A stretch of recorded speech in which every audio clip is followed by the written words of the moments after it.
The topic of this lecture is podcasting. So what then is podcasting? According to Hanneth Hethman, the author of Your Museum Needs a Podcast, a book that I had our library purchase because I thought it would be very useful, gives a lot of good practical advice, defines podcasting as the serialized audio distributed online through an RSS feed, not video or audio, only posted on a website. So it has it's an audio file, but part of a kind of series of files that is sort of standalone, that's not simply subservient, just a part of some other website. An example of a podcast could be seen here, the China History Podcast by Laszlo Montgomery. This is a podcast that I often listen to, since I am a specialist in Asia. So why would you want to either make your own podcast or listen to one? First of all, they are cheaper and easier to produce quality ones in comparison to YouTube. So it is easier usually to make a podcast because you're not trying to make a video. You don't have to worry, for example, about how you're dressed. You don't have to worry about a blue screen or any of the various paraphernalia that you need to make a good quality YouTube video. And since you don't have as much stuff you have to worry about, it's of course easier. There's also a diversity of programming that is available. It would be very expensive and very difficult to put out episode after episode regularly of a China history YouTube channel. That would just be very difficult to make one that was high quality. But Laszlo Montgomery is able to, I believe it's every week or at least bi-weekly, able to put forth a good podcast talking about some aspect of Chinese history. So there's this easiness, there's this cheapness that lets you produce a lot of material for a comparatively low price. And because the price of entry is so low, there is a diversity in terms of programming.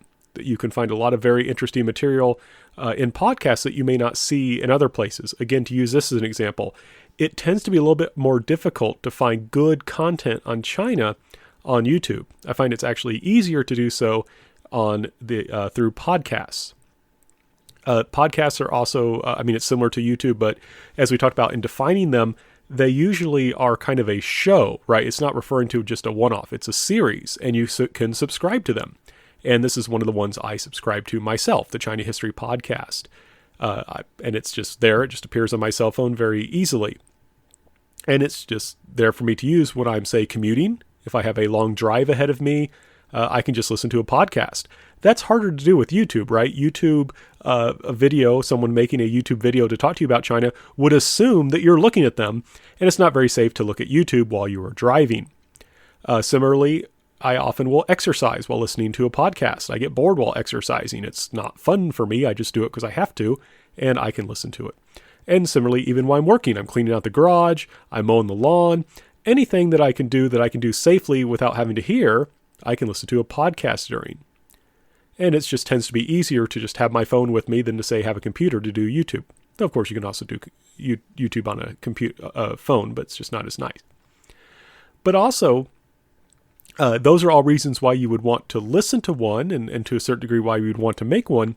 But what's key is podcasts make it cheap and easy to share information, right? Cheaper and easier in many ways than YouTube, and engage with your target audience. And that's key, is you got to think who your audience is when you make a podcast. And of course, it's a little bit easier when you are the audience to just find ones that you like. But that's something to think about. Should you want to be a podcaster, is figuring out, okay, who's going to want to listen to my podcasts? There are different kinds of podcasts, lots and lots of different kinds. And one way you can kind of think about them is how they work in terms of their presentation. So for example, some are just straight narration. It's just straight talking, while others consist of interviews where you have more than one person talking. Some podcasts are done by professionals, by people who, that's how they make their living. They are first and foremost a podcaster. Now they may do things that are connected to their podcasting to make money. So some of them sell merchandise, some of them will lead tours and things like that. But the key thing, the central part of their livelihood, is the fact that they are making podcasts. And they do this by getting people who will donate money to them, or they will have sponsors and so forth. And then you also have amateur podcasters. And by amateur, I don't mean someone who is necessarily bad at it. What I mean is someone who just does that for fun, right? It's kind of their hobby. And there are people certainly like that who often produce very good podcasts. So I want to kind of give you some examples of that within history. So the China History Podcast, Laszlo Montgomery, I believe, is in business. But he's someone who loves history. His Chinese is excellent. So he just picks up all these interesting stories he likes to read. And then he just puts them into a pretty nice podcast. The quality of sound is good. Sometimes you can tell he hasn't really planned things. He'll say, well, I think this will take 3 episodes, and it ends up taking 5 or something like that. And so he's an example of an amateur who's giving kind of a narrative podcast. This person right here, Mike Duncan, who does the Revolutions podcast, he's an example of someone who changed. He started off as an amateur doing the history of Rome, and that proved to be really successful. Lots of people were giving him money, donating to him to keep him going. He started writing books and made more money that way. And then after he finished the history of Rome, he decided to do a podcast based on revolutions. So he was looking at, I believe he started with the English Revolution of the 17th century, those civil wars there, the American Revolution. He did the Haitian Revolution, Latin American revolutions, did a lot of different ones. And in the process, he went from being an amateur to a professional. And he is very, very careful and detailed. When you listen to him do his podcast, he almost never misses a step. Like, he spends his whole week trying to produce basically a perfect half-hour podcast, and he manages to pull it off. It's very impressive. But that's an example of someone who puts together ones that are just really, really smooth. To give another example, Isaac Meyer does a wonderful Japanese history podcast. I'm really a big fan of him. Now, he is a teacher by profession. So he's more of an amateur podcaster. That doesn't mean he doesn't make any money off, that he doesn't not make money. He certainly does make a little bit of money. He has a store, as you can see here on his website. He's got a Patreon where people can donate money to him. But the fact of the matter is, his main living is as a teacher. And he does podcasting for fun because it's enjoyable. And I think he likes to teach. And so he's an example of someone who just does this kind of as a hobby, as one that makes him money, rather than costing him money. And he does an excellent job. Now, if you listen to him and were to compare him to, say, Mike Duncan, he isn't as polished. His equipment isn't as good. The sound quality is not quite as good. He's more likely to make a mistake. But that's because he doesn't devote a whole week to making the perfect podcast, right? He can't do that. And that's something you have to think about. Should you want to become a podcaster, is what are you shooting for? There's a saying, don't let perfect be the enemy of good. Meaning, you may want to make the perfect episode and you never get around to it because you can't make a perfect episode. Wouldn't it be better just to make an episode? But Isaac Meyer's an example of someone that I would encourage you to listen to think about being a podcaster, and just also for the ways that you can learn about history. I used to actually be a podcaster for a particular channel called the New Books Network. And the idea of the New Books Network, is run by a former academic, a Professor Marshall Poe, who was a specialist in Russian history. And basically he said, there's a lot of books, people don't have time to read them all. Why don't we have interviews with authors that are about an hour long, where we ask them to explain to us about their books? And of course, you can listen to that while you're in a car, while you're in a commute, while you're working, and so forth. And they were looking for hosts, and I was host of one of the hosts of the Christian Studies channel for several years. It was very interesting. It was a lot of fun, but wow, was it a lot of work. And this is one challenge of doing interviews. Someone would contact me to want to do an interview. I would read their book and say, hey, let's interview you. And then I would never hear back from them. So I'd spend all this time reading the book, preparing for the interview, and then they wouldn't talk to me. Sometimes it's very hard to schedule people. Sometimes people that I was interviewing would have, they wouldn't want to use a computer or Skype. They'd want to use like a telephone. And the interview sounded awful. Interviewing people is a big challenge. But that is a kind of podcasting where you have interviews. And you can do the interviews through something now. Some people used to do Skype. It was kind of tricky to do with recording software. But now the big thing people use is something called Zencastr. And that's what New Books Network is using. You can just look that up online. Zen and then Caster, Caster. But looking more at the New Books Network. So, like I said, the network interviews authors. And it's a really great way if you want to see what people are writing about, see if a book is worth reading. You listen to it, you can get the main ideas behind the book.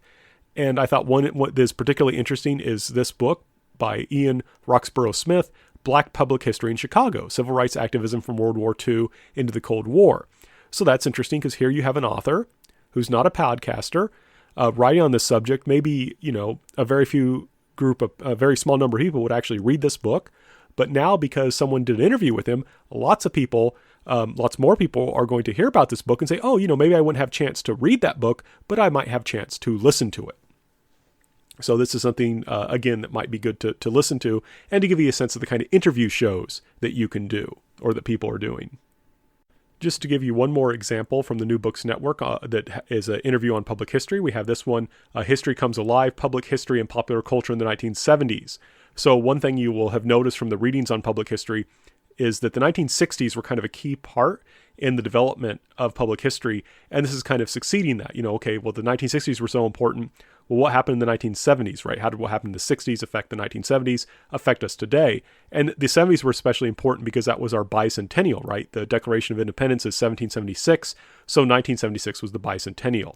So this is another example of a podcast that might be worth listening to. And one thing I should point out, as you can tell above there, the New Books Network is a host of channels. There's a bunch of different channels. So this one was posted not simply in history, but also American studies and pop culture. The thing about the New Books Network and about people like Isaac Myers and even Mike Duncan and Laszlo Montgomery is that there tends to be a focus just on what is being said. And whether it's the interview or it's the narrative, it's mostly just what people are saying. It's just people talking. And there's nothing wrong with that. That makes certainly it much easier to do podcasting. One thing I should point out, if you work for the New Books Network, you're not paid. It's more of a volunteer thing.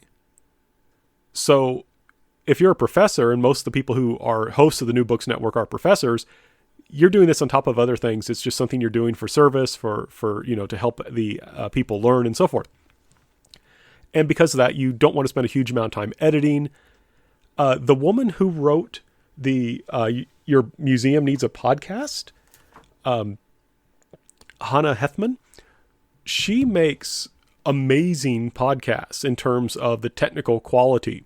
Now, one thing I should point out, she does some very interesting subjects I would not myself normally do. So if you're interested in that, you can have a look at other examples of her podcast. But I wanted to highlight this one, Poe Belongs to Baltimore, Baltimore to Poe. And it's talking about the history of Edgar Allan Poe and his relationship with Baltimore and Baltimore's relationship with him. But if you listen to this, it's amazing how she combines together all these sound effects, all this music, all these other things. The other podcasts generally just have some music at the beginning, at the ending, and then they have some introductions. It's very simple.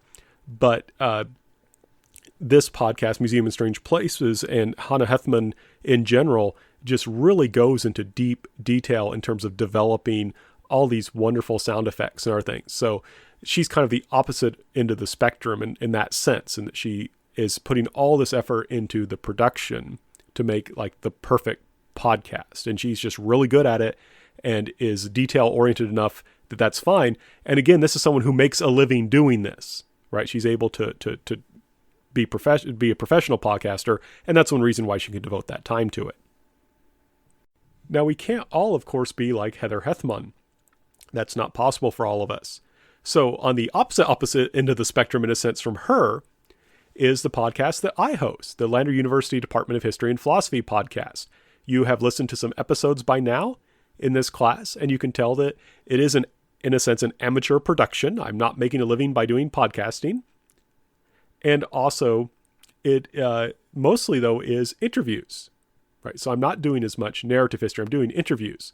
And while interviews can be complex and difficult, you can probably tell the way I do that is more like a conversation. I don't have a lot of the various sound effects. I don't have any sound effects, in a sense, when I do that, other than maybe some noise you hear outside the office. But you can also have very simple, bare bones podcasts as well. You don't have to make everything fancy.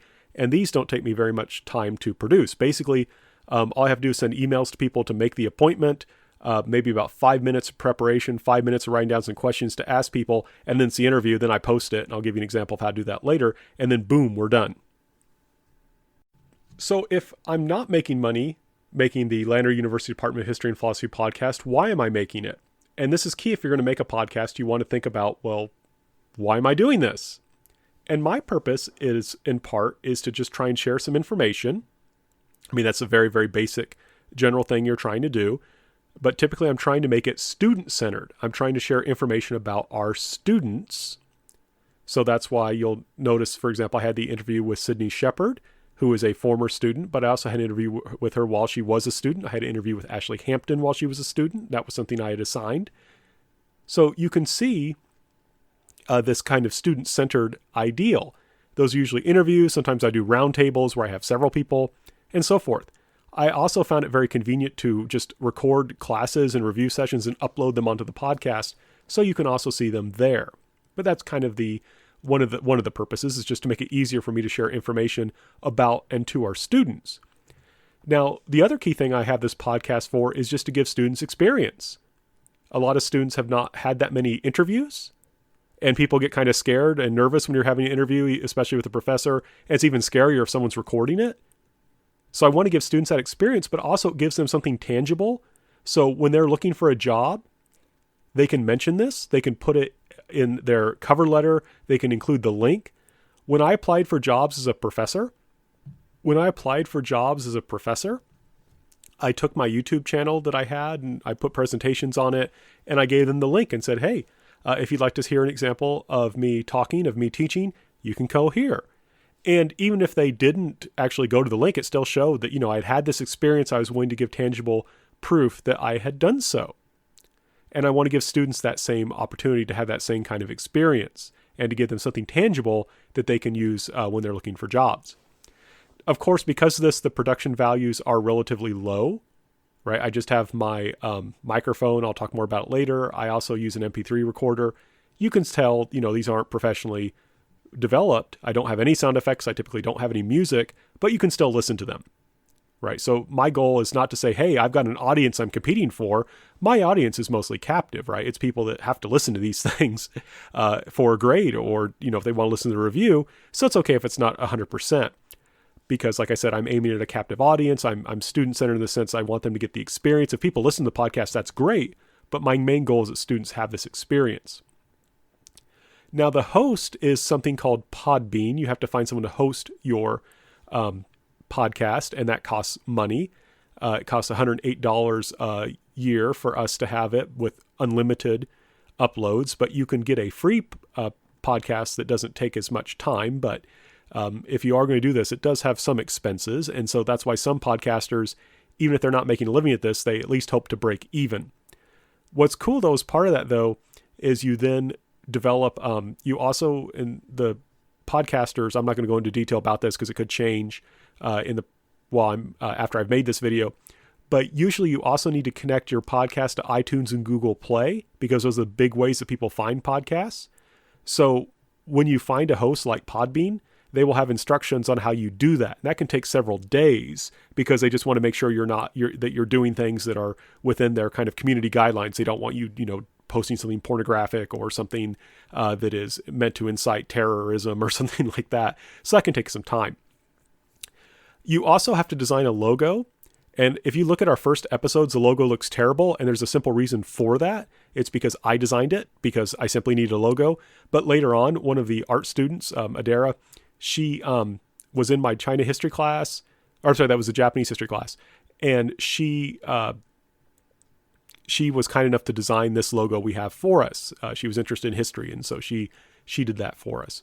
But you can design that yourself, and they will give you instructions on how to do that. But these are some of the things you have to do in order to actually have a podcast. You got to find a host. You got to make these connections. You got to pay some money sometimes. Got to develop a logo. And that's why you need to think about your purpose for having a podcast. Is it worth the money? Is this something you really want to invest in?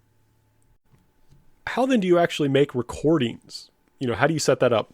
And the two programs I would recommend for recording, the first one is something called Audacity, and it is a perfectly free program. It's what I'm actually using to record these sound files as we speak. And I think that's a great one to go with.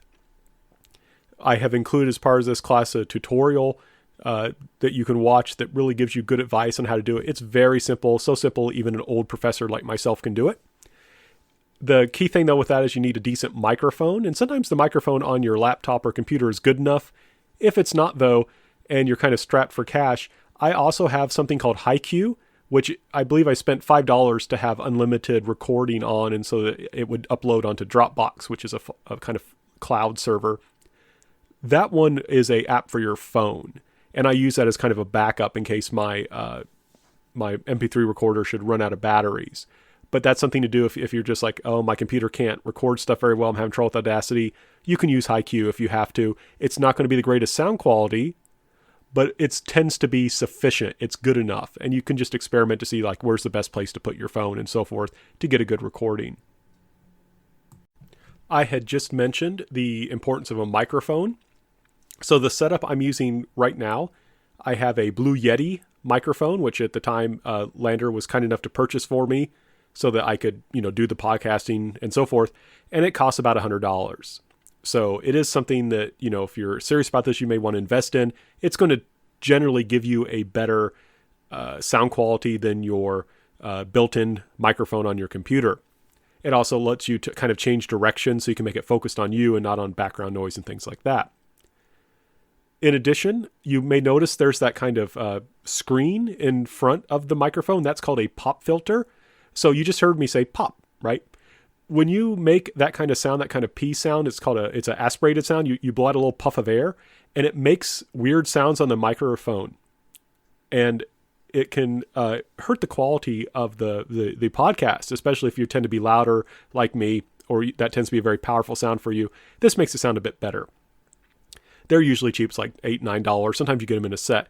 And generally, what happens is when you have a microphone like this, you also need headphones to plug into the microphone to hear what you're saying.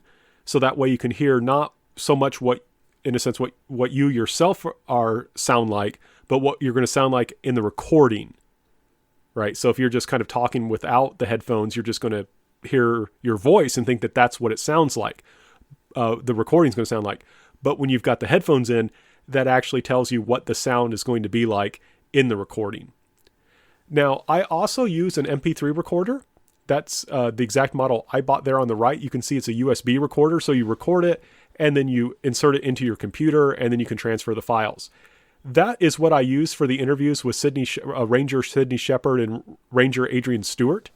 And you can see that the quality wasn't bad. And the reason I did that was I had to go visit them for the interview. And it would have been really tricky to kind of set up my laptop and all that stuff. And I just need to keep it simple. I also use that as a backup. And by the way, when I record my review sessions, I use that. I could also use my cell phone if I had to record things. But even with HiQ, the quality is just not as good as this Sony MP3 recorder that I think I paid about $50 or $60 for, and I think it was well worth the investment. But if you have to, you can also do podcasts just on that. Makes it simple. You don't have to invest as much in the other. Sound quality is not going to be as good, but it's still not bad, and you can use it, like I said, for interviews. So while I can't consider myself like, a great podcaster or anything like that, I would call myself someone who has some experience. I did over, something like 20 episodes for the New Books Network. I've done a lot of interviews for the Lander podcast, so I do know a few things. I've made some mistakes, and that's, of course, how we learn. So some tips for recording. First of all, test out your equipment before you record. I once got my microphone all ready, and we started recording, and it turned out that it wasn't plugged in because I had not been careful to check it. So you want to be careful about things like that. I highly recommend, to give you another example, to use a backup, especially when you're doing an interview, because, if I mess up for myself, it's not a big deal. But, someone who was very busy, maybe just, took some time out of their day to kindly help me. And that's really bad if they took that time and no good interview comes out of it. Right. So it's good to have a backup. And that's why I had that MP3 player. Usually when I do an interview with students, I use both that microphone, the Blue Yeti. I also use the MP3 player. So that's something to keep in mind. Now, one thing you want to do is, as often as possible, I know this is difficult for us to do. We don't like to do this, but you have to listen to yourself and try and notice any kind of habits you have when you speak. And we tend to have habits when we're speaking that can be really annoying.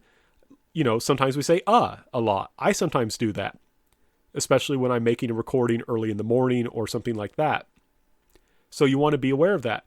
Another thing I noticed is that I tend, before I start to talk, I tend to inhale. And so the problem is, what happens is I hit the record button, then I inhale. And so the first thing you hear is me breathing. And that can get kind of annoying. So I've had to get into the habit of inhaling, hit the record button. But that's something to note. Another thing is, if you're a kind of a person who moves around a lot, you may have a squeaky chair. Guess what? Your microphone's going to pick that up. that also goes to so you need to listen to yourself, work to eliminate unwanted sounds or habits. Just to give you another example, I mean, this is a nice picture of these people doing this interview, but I chose it because I'm not sure if they're going to get the best sound quality. They're right by a window. And guess what? If there's dogs barking, if there's a car that goes by, they're probably going to pick that up unless they have amazing microphones. And I don't know about you, I can't afford a microphone like that. So that's something to kind of think about as well, is where you're doing this. And you don't want to do it someplace where there's going to be a lot of noise. I'm recording this in the bonus room above our garage. And someone opened the garage door a little bit ago. And one reason I like about Audacity is I was able just to delete that section where you hear the garage door and then just start over again instead of having to start over my complete recording. It makes it relatively easy in Audacity to remove things like that. But that's just something to think about. You'll also notice that both those people have glasses to drink from. And that kind of makes sense when you're doing an interview. You may get dry. Do not eat or drink by the microphone, though. It is there's people like me who just I don't like hearing the sound of people eating and drinking, especially when it's magnified by a microphone. I think it's very loud and annoying, and there's lots of people like that. And if your podcast is not to a captive audience, if your podcast is designed to capture people who may not be interested, you got to be careful about that, right? You don't want something like that. You also want to consider timing. So again, I'm recording this during the coronavirus lockdown, basically, that's happening. So I'm at home with my kids and my wife and my parents, and it's a household of 6, so it's very busy. So I have to kind of plan my day for when it's okay for me to record, when I know things will be basically quiet. Another thing to do is to consider practicing, especially if you're doing for something more formal. You may have to run through something several times to get it right. I'm not saying you have to be perfect, but if you start off the first minute just stumbling all over yourself, stop and start over again and practice till you get that beginning correct. If you're someone who, and this again goes to this issue of how professional do you want this to be? When I do podcasting, I make lots of mistakes. I say, sometimes. I say, oh, wait a second, what am I supposed to talk to about now? Or something like that. And that's fine because I'm not going for this really professional podcast. And I want to stress one reason I do this. I also don't want to make the students nervous. Students are already nervous. I tell them, it's not a big deal. If you make a mistake, if there's noise coming from outside the office, don't worry about it. This is just an informal conversation. That's how I try and present it. And I think that's good for what my podcast is trying to do. But if you're trying to be like a Mike Duncan or a Heather Hethman, you're going to need a script. And the key thing is you have to learn to read your script without making it seem like you read your script. Now, some people can just speak with an outline, and that's fine. That tends to be what I do because, again, I'm not going for this really professional, polished one. But if you're wanting to be professional and polished, you have to learn to read without it sounding like you're reading out loud. One key thing also to remember is that if you do write a script, you have to write it as if you're speaking. Spoken English and written English are different things. And you also have to think about what you're trying to do. If you want your podcast to be more informal and friendly, right, you have to write like that.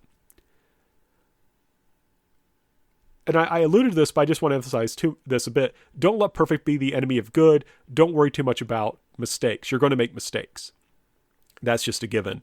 Sometimes with Audacity, it's relatively easy to take them out, but a lot of times I just wouldn't worry about it. Just roll with it. Sometimes you can make a joke out of it, and it makes it much better. Now, the last thing, though, one issue that can be frustrating, if you try and do something like 20 minutes in a row, there's a good chance that something's going to interrupt you. So sometimes what makes sense is just to record for 4 or 5 minutes, stop, save the recording. You can always connect them back later. And the Audacity demo teaching and tutorial that I am going to make part of this class, it will tell you how to do that. So that's something you can do. You break it up into smaller files. The way I do these presentations, and I'll talk about this later, I record a separate sound file for each PowerPoint slide. So that way, if I mess things up, I've only lost a couple minutes and I can just start over again. All right, so now I'm going to try and show you how you would actually upload a podcast, just to give you kind of an insider's view. So this is the homepage or rather the entry page for the administrator, that would be me, of the Lander University Department of History and Philosophy podcast. So here you can just see it gives you some statistics. It tells you some of the things I've been up to recently. What we want to do is add a new episode. So I click on the add new episode. It's going to ask me to log in. You can see my password is a series of circles. So if you want to log in, I guess you can. Just put a bunch of circles in. And then it's going to ask me to choose a file to upload. So I will do that. And I now need to figure out where it is. And if I remember correctly, Audacity is very kind and publishes directly to your documents file. There's Audacity. And here is, I forgot to export. So this is perfect. I made a mistake. So I forgot to export my file. So rather than edit out this mistake, let's keep it in here. Because what I did was I recorded my file and I forgot to export it. So I'm going to export my podcast.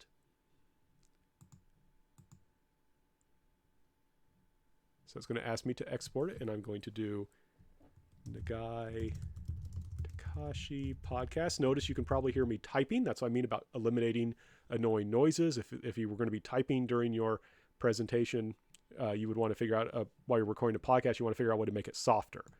But let's go ahead and do that. And it is now exporting the file so I can actually upload it. And let's see. Yep, there it is. Now I can upload it.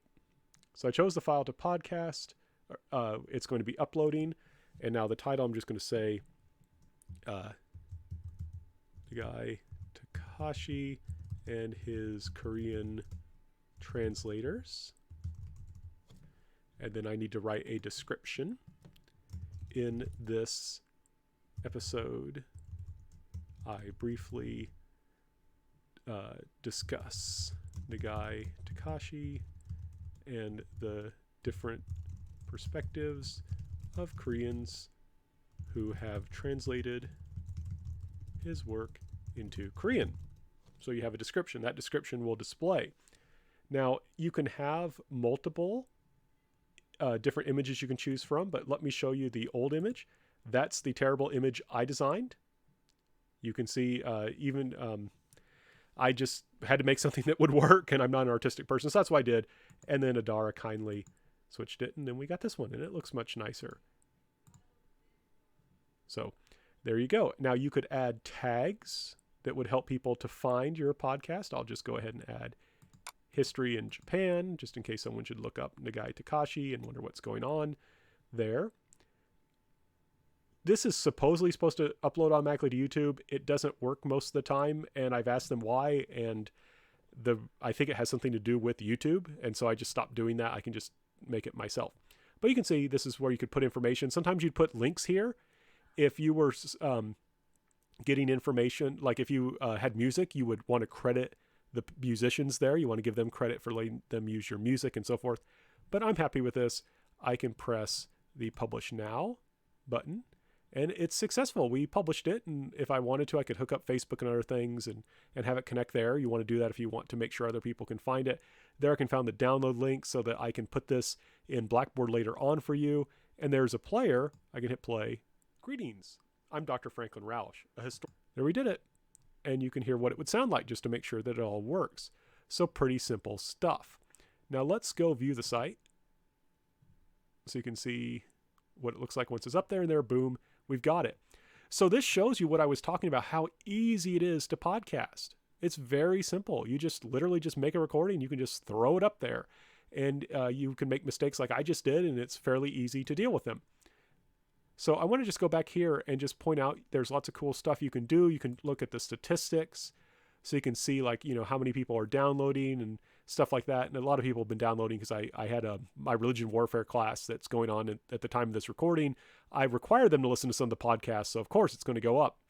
You can tell where the audience is from. Wow. I did not know that we had people in Africa and Spain and India and Australia listening to our podcast, but we apparently do. But you can see we've got a lot in the United States. And that just tells you when people are downloading and things like that. So top 10